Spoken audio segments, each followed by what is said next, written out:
Melalui Nabi Yeremia, Allah ini menegur dosa-dosa orang Yehuda, tetapi mereka tidak memperdulikan karena mereka lebih mempercayai perkataan dusta yang tidak memberikan faedah apa-apa. Padahal di dalam Yeremia pasal 7 ayat yang keempat sudah diperkatakan kepada mereka, janganlah percaya kepada perkataan dusta yang berbunyi, ini bait Tuhan, bait Tuhan, bait Tuhan. Mereka itu mempercayai bahwa selama ada bait Tuhan di dalam kota mereka, dan bahkan mereka datang setahun 3 kali ke bait Tuhan untuk memuji, menyembah, dan menghormati Tuhan, maka perkenanan Tuhan itu tidak akan pernah pergi dari kehidupan mereka, sehingga mereka tidak lagi mau berubah di dalam kehidupan mereka. Mereka masih melakukan dosa-dosa yang tidak berkenan di hadapan Tuhan.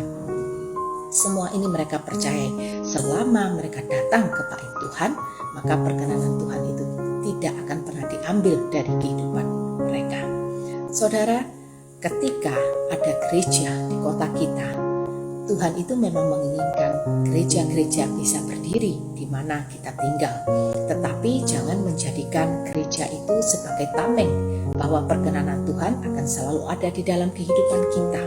Karena gereja yang penuh pun, sekalipun penuh dengan jemaat, tetapi ketika gereja itu tidak mengajarkan kebenaran, gereja itu hanya mencari keuntungan, memperkaya gereja itu sendiri, maka perkenanan Tuhan itu tidak akan ada di dalam gereja itu. Atau mungkin kita berpikir, saya datang ke sebuah gereja yang mendapatkan perkenanan Tuhan, tetapi kalau kehidupan kita sendiri tidak berubah, sekalipun kita datang ke gereja yang diperkenan oleh Tuhan, datang seminggu sekali, tapi kalau kehidupan kita juga masih hidup di dalam dosa, maka perkenanan Tuhan itu juga tidak akan ada di dalam kehidupan kita. Mungkin saudara berkata, saya sudah pelayanan, bahkan saya sibuk sekali melayani pekerjaan Tuhan. Tetapi ketika motivasi kita dalam melayani Tuhan itu hanya untuk meninggikan diri kita sendiri supaya kita terkenal, dan kemudian di dalam kehidupan sehari-hari kita masih suka memfitnah, kita masih mencari keuntungan dari orang lain, kita melakukan ketidakadilan bagi orang lain, maka perkenanan Tuhan pun juga akan pergi dari kehidupan kita.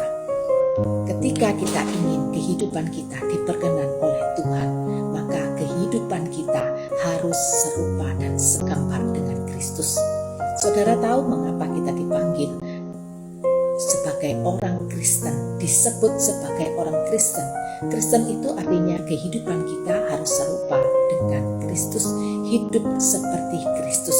Maka tidak ada cara yang lain supaya perkenanan Tuhan itu ada di dalam kehidupan kita, bukan karena kita datang ke gereja yang diperkenan Tuhan, bukan karena kita sudah melayani Tuhan, tetapi apakah kehidupan kita serupa dengan Kristus atau tidak.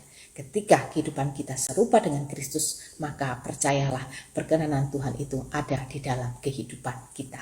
Tuhan Yesus memberkati.